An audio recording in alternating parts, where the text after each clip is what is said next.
Howdy, folks. Welcome to the podcast. I am Jeremy Birmingham. Today, we are breaking down commitment number 20 for Ohio State in the class of 2023 as four-star quarterback Brock Glenn pulls the trigger and commits to Ohio State.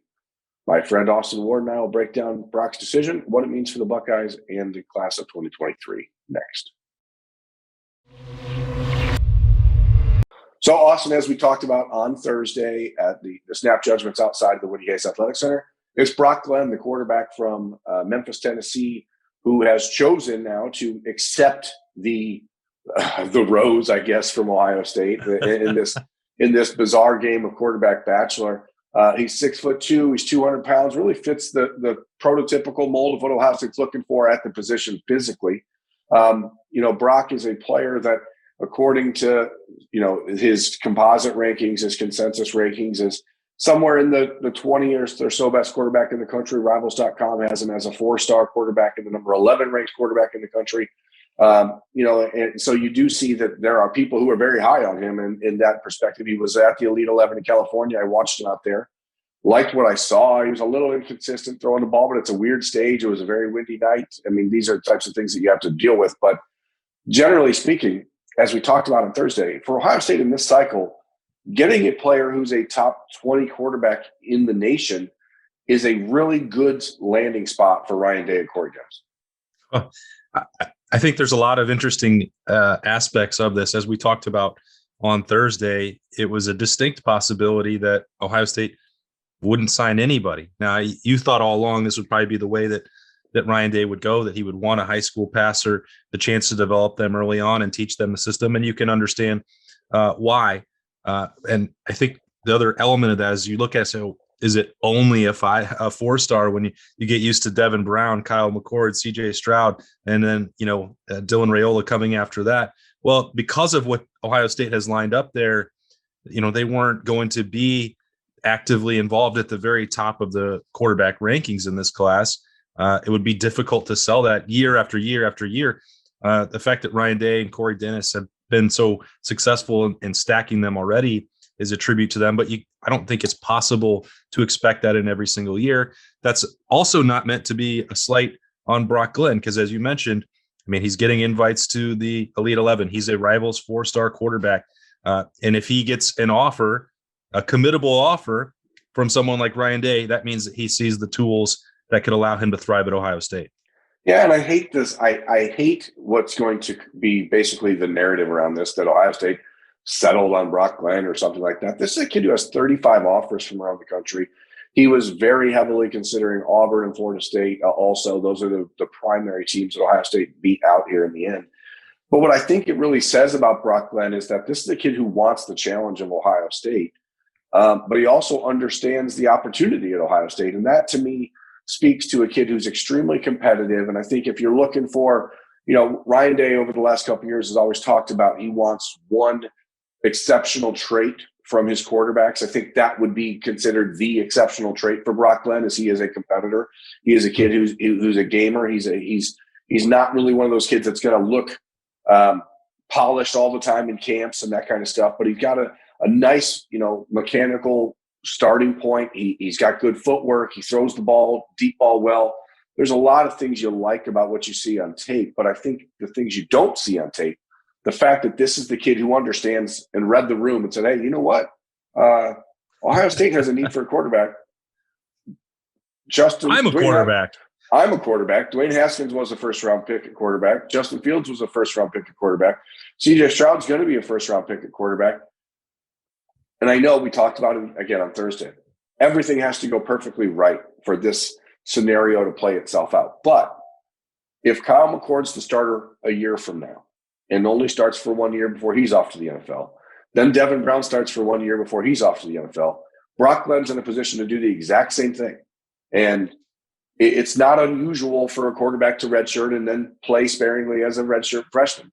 Like, this plan is not unusual. It just feels unusual, I guess, in the world of college football now, where there's this belief that you have to play as a true freshman, start as a true freshman, and be the man as a true freshman. But no matter how much the game has changed, no matter how much the business of college football has changed, football hasn't changed. Quarterback still has to be a developmental position. Well, there's one other name that you didn't mention that was a first round draft pick and went number 1 overall. And the story of Joe Burrow continues to resonate and be used by Ohio State.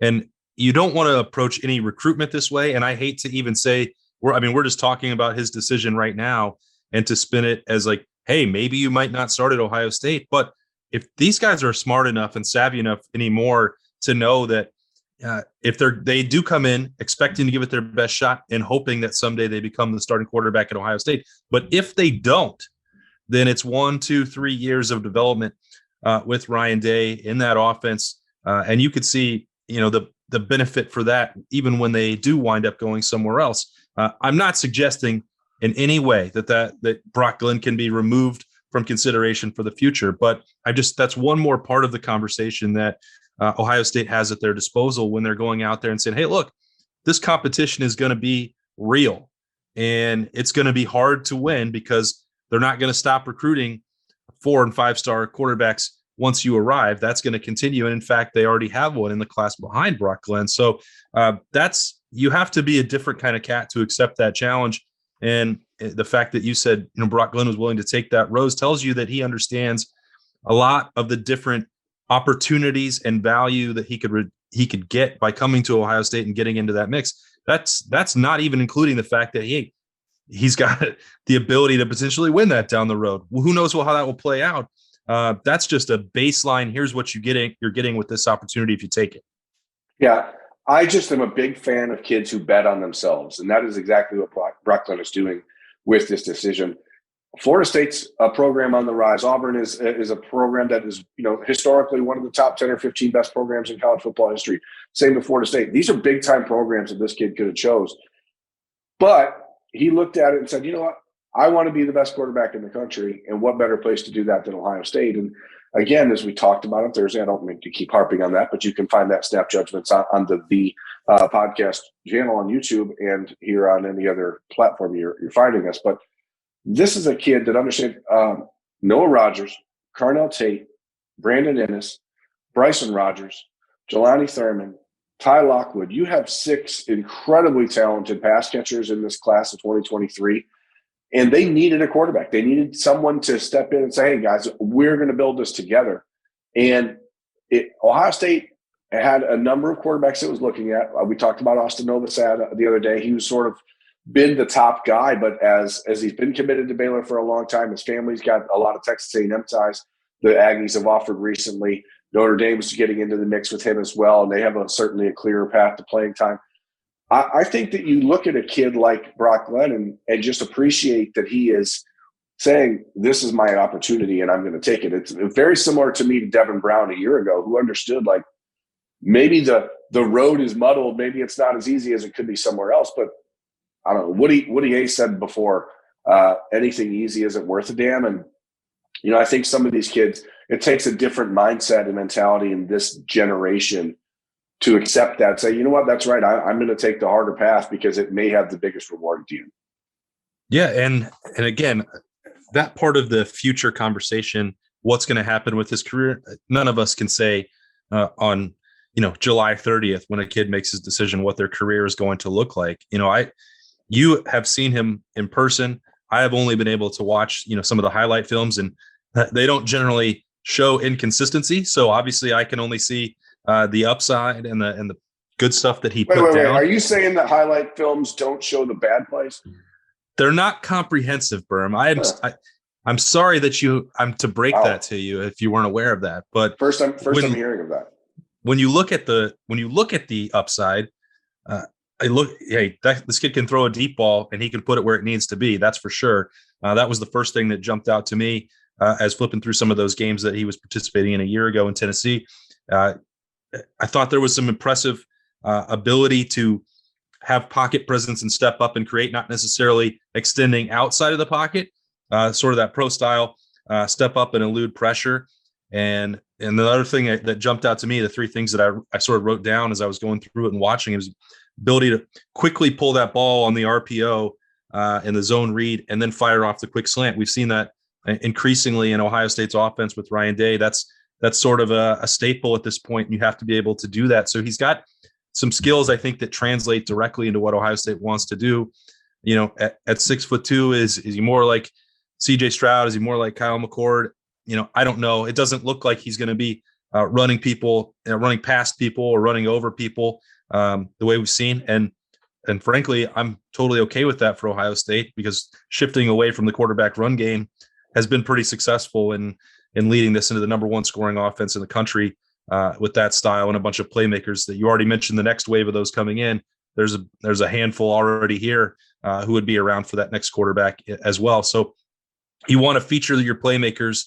It certainly looks like Brock Glenn already knows how to do that at the high school level. Yeah, and again, this is a situation where as fans look at it, they say, okay, what is Brock Glenn bringing to Ohio State? What do they like?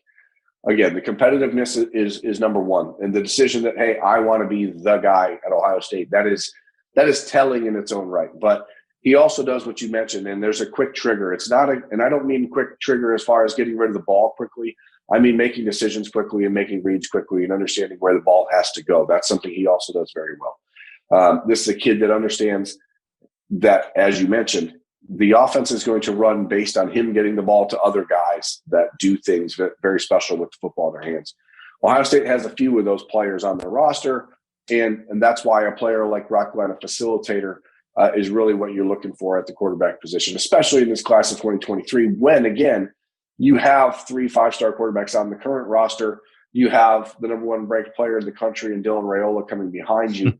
You need a kid that is understanding the assignment and is going to be able to and be willing to put in the work to develop and compete. Well, there's a part of that too that feeds into what this whole sort of evaluation of his decision going into it. He knows who those quarterbacks are and their reputation. It'd be really easy to just say, well, I envision myself playing by year 2, and the clearest path to doing so is at Florida State or anywhere else that any of those other 34 schools that you mentioned that gave him an offer to go be their quarterback. Sometimes you see this happen. And again, it's not a prediction. It's just a possibility that he's going to be he's going to be the person that nobody talks about, that he's going to be ruled out. He's never going to be the starting quarterback at Ohio State. There's all the expectations for the other guys. What happens sometimes when you put that chip in that underdog story on somebody's shoulders, they're going to work harder. They're going to be more motivated. Sometimes that allows them to get to a level that they might not otherwise have reached. We'll see. And on the flip side of that, one step. Right. On the flip side of that, sometimes when the other guys have all the pressure in the world, they crumble. And so you just don't know exactly how that plays out. When you're talking about the big question I think Ohio State fans are going to have is, did Ohio State promise Dylan Raiola they wouldn't take a quarterback in 2023, which is not true. That I don't know where that narrative ever came from. Dylan is aware of what's going on and certainly has been kept in the loop as far as Ohio State's plans at quarterback. He understands if somehow Devin Brown ends up being the quarterback next year, the entire roster completely flips over on its head anyway in a number of ways at the quarterback position. And so they'd have to find 1 or 2 other quarterbacks, because you can't just go into next spring with only Devin Brown at quarterback if Kyle McCord were to leave. I mean, there's a lot of hypotheticals, but you have to prepare for all of them at Ohio State right now, because that's the world you live in. But Dylan Raiola's commitment is not going to be impacted by this at all. And I think that's important to, clearly put out there. Well, I mean, you've been out there, you've met with the family a number of times, the Raiola family. I think, as I'm just evaluating it from the outside and some, a couple introductions from them, if you come from a family where father was in the NFL and professional football for a long time, you understand the business part of it. And Ohio State can't simply sit by for a year and wait and just, give it up and hope that he comes in ready to go and save the year. Like, this is a annual business, and the roster management cannot slow down. So I would assume that based on his father's own experience and advice and expertise, and he understands that situation and shouldn't be bothered by it, especially with his own reputation. If he's as confident in his abilities as the recruiting analysts are as they watch him, that shouldn't be something that affected him, no matter who they signed in this class. Yeah, and it doesn't. And that's important for people to know, because you are going to see, of course, from the other corners of the internet, you will see the Nebraska fan base get, to the point where like, hey, well, now this is our chance. Let's drive a wedge.